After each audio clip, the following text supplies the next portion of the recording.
હમણાં જ હૈદરાબાદમાં પ્રવચન વખતે હું કહી રહ્યો હતો કે સવારે આપણે બિલકુલ હળવા થઈને ઉઠવું હોય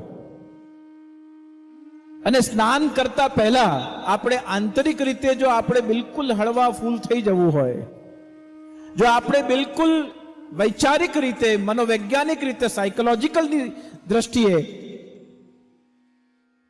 અને માનસિક તણાવની દ્રષ્ટિએ જો આપણે બિલકુલ હળવા ફૂલ થઈ જવું હોય તો રાત્રે સૂતા પહેલા આપણે પથારી પર બેસીને મનમાં અથવા બંને યુગલ બેસીને આશ્રય પદનું ગાન કરે, કારણ કે ભરોસો આપણને દ્રઢ ઇન ચરણન કેરો.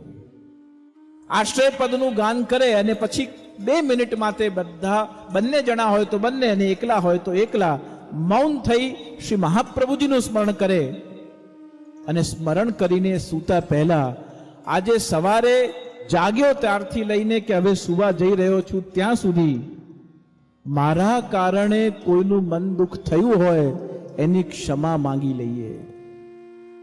અને બીજું, કોઈના કારણે મારું મન દુઃખ થયું હોય તો એને ક્ષમા કરી દઈએ.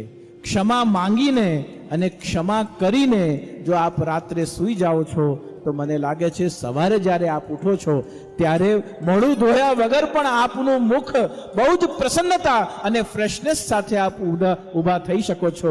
કારણ કે કાલના વજન, મન દુઃખના કારણો અને અહંકારને જે ચોટ લાગી હોય એ મને કહી જાય. બધાની સામે આવું કહી દીધું, એકલામાં વાત કરી હોત તો આ જેટલા પણ મનના બધા ગૂંચવાડા રાત સુધી આપણી પાસે હતા એ બધી ક્ષમા માંગી અને ક્ષમા કરીને જો આપણે ઉઠીએ છીએ તો મને લાગે છે કે સવારે બહુ જ ફ્રેશનેસ સાથે આપણો દિવસ આપણે પ્રારંભ કરી શકીએ. અને પ્રસન્ન ચિત્તથી જ્યારે આપણે આપણા ઠાકોરજીને જગાડીએ છીએ ત્યારે એ પ્રસન્નતાનો અનુભવ ઠાકોરજીની મુખારવિંદ ઉપર પણ આપણે દર્શન કરી શકીએ છીએ. કારણ કે આપણે બહુ જ શોકમાં હોઈએ તો ઠાકોરજી પણ આપણને ગંભીર લાગે અને આપણે બહુ પ્રસન્નતામાં હોઈએ તો ઠાકોરજી પણ આપણને પ્રસન્ન લાગે છે. એટલા જ માટે પુષ્ટિ માર્ગની ટર્મિનોલોજીમાં મૂર્તિ શબ્દનો પ્રયોગ નથી થતો. પુષ્ટિ માર્ગની ટર્મિનોલોજીમાં સ્વરૂપ શબ્દ વપરાય છે. સ્વરૂપ શબ્દ કેમ વપરાય છે? આ ઠાકોરજીનું સ્વરૂપ છે. સ્વરૂપ શબ્દ કેમ વપરાય છે? સ્વરૂપ શબ્દ વપરાય છે કારણ કે સ્વ રૂપ, જેવું ભગવાનનું રૂપ મારા અંતરમાં છે એવું રૂપ મારી આંખ દ્વારા જ્યારે દેખાય છે ત્યારે એ મારા અંતરમાં બિરાજેલું સ્વરૂપ બહાર પ્રગટ થઈને મને દર્શન આપી રહ્યું છે. એટલા માટે એનું નામ છે સ્વરૂપ. એ સ્વરૂપ છે. તો આવા અલગ અલગ સ્વરૂપો દ્વારા પુષ્ટિ માર્ગમાં જગતગુરુ શ્રીમાન મહાપ્રભુ વલ્લભાચાર્યજીએ બાહ્ય દ્રષ્ટિથી વિચાર કરીએ તો બીજા 3 સૂત્ર મહાપ્રભુજીએ આપ્યા. ભેદ રહિત ભક્તિ, વિધાઉટ એની ડિસ્ક્રિમિનેશન. ઊંચ નીચના કે જ્ઞાતિ, વર્ણ કે વ્યવસ્થાના ભેદભાવ વગર તમે જેવા છો એવા ભક્તિ કરવા માટે લાયક છો. એક બીજું દ્રષ્ટિકોણ મહાપ્રભુજીએ આપ્યું. બીજી વાત શ્રી મહાપ્રભુજીએ કહી, યોગ્યતાનુસારેણ કર્તવ્યમ અલ્પમ બહુવાન પ્રયોજનથી. દેખા દેખીને નહીં પણ આપણી યોગ્યતા, સમજ અને અનુભવ પ્રમાણે પ્રભુની સેવા કરવી. અને ત્રીજી વાત શ્રી મહાપ્રભુજીએ કહી, જેવી રીતે 84 વૈષ્ણવોએ, જેવી રીતે 252 વૈષ્ણવોએ, જેવી રીતે અષ્ટસખાઓએ પોતાનું સર્વસ્વ સમર્પણ ભગવાનના ચરણોમાં કર્યું એવી રીતે આપણે મન, બુદ્ધિ, ચિત્ત, અહંકાર, અંતઃકરણ પૂર્વક આપણા સમસ્ત પદ, પ્રતિષ્ઠા, જ્ઞાન, કર્મ, અસ્તિત્વ, વ્યક્તિત્વ અને પ્રતિભા સહિત આપણું સર્વસ્વ સમર્પણ ભગવાન શ્રી કૃષ્ણના ચરણોમાં કરવું, એનું જ નામ સર્વસ્વ સમર્પણ છે. અને આ સર્વસ્વ સમર્પણ કરવાની જે જડીબુટી છે તે શ્રી મહાપ્રભુ વલ્લભાચાર્યજીએ પોતાના ગ્રંથોમાં, પોતાના વિચારોમાં અને પોતાના જીવન ચરિત્રમાં કરીને અને શ્રી આચાર્ય ચરણ વલ્લભે આપણને એ દિવ્ય પથનું દર્શન કરાવ્યું છે. મહાપ્રભુ શ્રી વલ્લભાચાર્ય ચરણનું પ્રાગટ્ય મહોત્સવ જ્યારે પણ આપણે ઉજવીએ છીએ ત્યારે આપણને એટલો બોધ તો થવો જોઈએ કે હું શ્રી મહાપ્રભુજીનો સેવક છું, હું આ માર્ગનો વૈષ્ણવ છું. અને આ માર્ગ એટલે કે પુષ્ટિ માર્ગ એ હિન્દુ ધર્મની જ શાખા છે. કોઈ હિન્દુ ધર્મથી ઉપર કોઈ આ પુષ્ટિ માર્ગ નથી.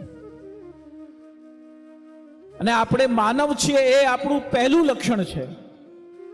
પછી આપણે ભારતીય છીએ એ આપણું બીજું લક્ષણ છે. પછી આપણે હિન્દુ છીએ એ ત્રીજું લક્ષણ છે. અને પછી સૌભાગ્યથી આપણે વૈષ્ણવ છીએ એ આપણું પરમ સૌભાગ્યનું લક્ષણ છે. અને આ જો કેટેગરી આપણે સમજીશું અને ખ્યાલ આવશે તો ક્યારે પણ શ્રી મહાપ્રભુજીના માર્ગ પર ચાલવા માટે કોઈ પુષ્ટિ માર્ગ, કોઈ અનુગ્રહ માર્ગ, કોઈ કૃપા માર્ગ, કોઈ વલ્લભ સંપ્રદાય, કોઈ વૈષ્ણવ સંપ્રદાય, કેટલા બધા નામથી આપણે આ માર્ગને ઓળખીએ છીએ. આપણા બધા જે નામથી ઓળખતા હોય, ઘરમાં બાળકને કોઈ મોનું કહેતું હોય, બહાર એને મનોજભાઈ તરીકે ઓળખાતા હોય, મિત્રો એને મણિયો કહેતા હોય અને ઘરવાળા એને બીજા નામથી બોલાવતા હોય, પણ વ્યક્તિ એક જ છે. એમ કેટલા પણ અલગ અલગ નામથી આપણે બોલાવીએ, આપણો માર્ગ ધ્યાન રહે.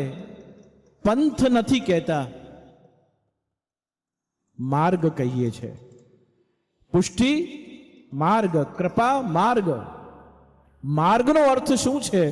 જે માર્ગ પર તમારે અને મારે ચાલીને જેનાથી સંબંધ થયો છે એના સુધી પહોંચવાનું છે. કેવી રીતે પહોંચવાનું છે? ધાવન નિમિલ્યવાન નેત્રે ન પતન્ન સ્ખલે દેહ. ભક્તિના રાજમાર્ગ ઉપર ચાલીને પહોંચવાનું છે.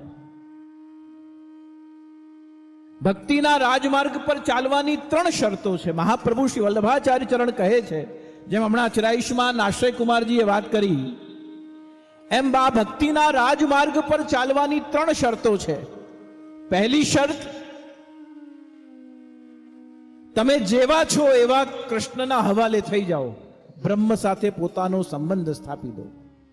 મહાપ્રભુ વલ્લભાચાર્યજી કોઈ પણ જગ્યાએ એવું કહેતા નથી કે કૃષ્ણનો સંબંધ કરો, ઈશ્વરનો સંબંધ કરો, પરમાત્માનો સંબંધ કરો. મહાપ્રભુજીએ શબ્દ આપ્યો બ્રહ્મ સંબંધ. બ્રહ્મ કેવો છે? બ્રહ્મ તમે જેવા છો એવો બ્રહ્મ તમારા માટે થઈ જાય છે. કેરીના ઘાટની અગર કટોરી વાળખી હોય તો કેરીના ઘાટમાં, ચતુષ્કોણ હોય તો એમાં, ગોલ હોય તો એમાં, અષ્ટકોણ હોય તો એમાં, જેવી વાડકીમાં તમે કેરીનો રસ પીરસો એ એવો આકાર ગ્રહણ કરી લે છે. પણ આનંદ અને મજાની વાત એ છે કે કોઈ પણ આકાર ગ્રહણ કરવાથી એના સ્વાદમાં, એના રંગમાં કે એની મધુરતામાં કોઈ ફરક પડતો નથી. બ્રહ્મ તેમાં જેવા છો એવા તમારો બ્રહ્મ થઈ જાય છે. યે યથા મામ પ્રપદ્યન્તે તામ તથૈવ ભજામ્યહમ.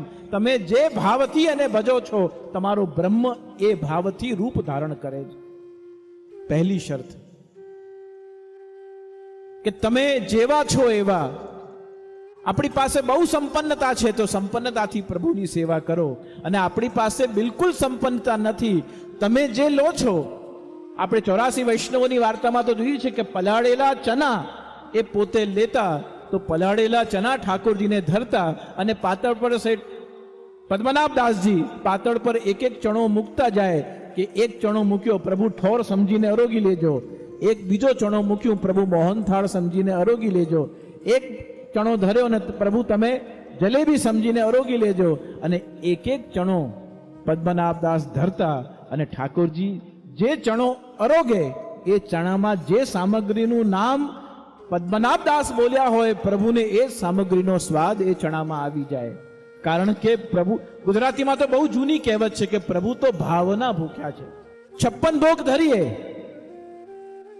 પણ ભોગ ધરતી વખતે ઠાકોરજીને વિનંતી કેવી કરવાની કે પ્રભુ નંદરાયજી જશોદાજીની તરફથી અરોગજો, પ્રભુ વસુદેવ દેવકીજીની તરફથી અરોગજો, પ્રભુ આપના સ્વામીજીઓ તરફથી અરોગજો, ગ્વાલબાલો તરફથી અરોગજો, આપના અષ્ટ સખાઓ અને આપના 84 વૈષ્ણવ 252 વૈષ્ણવની તરફથી અરોગજો. બધાના વતી જ્યારે વિનંતી કરીએ ત્યારે જેનાથી એ પ્રસન્ન થયો છે એની કાનીથી પ્રભુ આરોગે છે. અને જો 56 ભોગ ધરીને આપણું કહીએ કે મેં મારી મહેનતનું કમાયું છે, ખૂબ ભેગું કર્યું છે, એમાંથી થોડુંક આપણા માટે આવે કે 56 ભોગ અર્પણ કર્યો છે, પ્રભુ આપને આ વિશાળ ભોગ મેં અર્પણ કર્યો છે, આપ મારા તરફથી આરોગજો ને ભાવથી મારા મનોરથ પૂર્ણ કરજો. પ્રભુ તો આપણા મનોરથ પૂર્ણ કરે જ છે, પણ જેમના થકી આપણા સુધી આ અવસર પહોંચ્યો છે એમની કાની કરવાથી આપણા પ્રભુ જલ્દી પ્રસન્ન થાય છે. અને પ્રભુની પ્રસન્નતાનો પ્રસાદ પ્રાપ્ત કરવો એ જ પુષ્ટિમાર્ગમાં ચાલતા વૈષ્ણવોનો સૌથી મોટો પરમ ફલ છે. તો આપણે જેવા છીએ એવા પ્રભુને સાથે સંબંધ સ્થાપિત કરીએ, આ પહેલી શરત છે. બીજી શરત એવી છે કે આપણે જેવા છીએ એની તુલના આપણે કોઈ દિવસ બીજાથી ન કરીએ. પેલા તો ભાઈ બહુ પૈસાવાળા એટલે આવું કરે, અમારી પાસે શું છે એટલે અમે તો આવું કરીએ, શું કામ તુલના કરવી? આપણી પાસે જે છે, પ્રભુ આપણું દ્રવ્ય જોઈને, પ્રભુ આપણું રૂપ જોઈને, પ્રભુ આપણું સામર્થ્ય, કોન્ટેક્ટ અને આપણું સ્ટેટસ જોઈને આપણે પાસે પધારતા નથી. પ્રભુ આપણા ભાવનો અંગીકાર કરવા માટે આપણી પાસે પધારે છે. એટલે આપણે જેવા છીએ એવું સમર્પણ કરવું. અને બીજી વાત કે કોઈ પણ તુલના વગર કમ્પેરેટિવ એનાલિસિસ કરવાની આપણે આવશ્યકતા નથી, કારણ કે કમ્પેરિઝન કરવામાં પણ સમય જશે. એટલો સમયમાં તો આપણે આખું યમનાષ્ટક પૂરું કરી લઈએ, એટલા સમયમાં તો આપણે આખું સર્વોત્તમ પૂરા કરી લઈએ. અને ત્રીજી અને અંતિમ મહત્વની વાત એ છે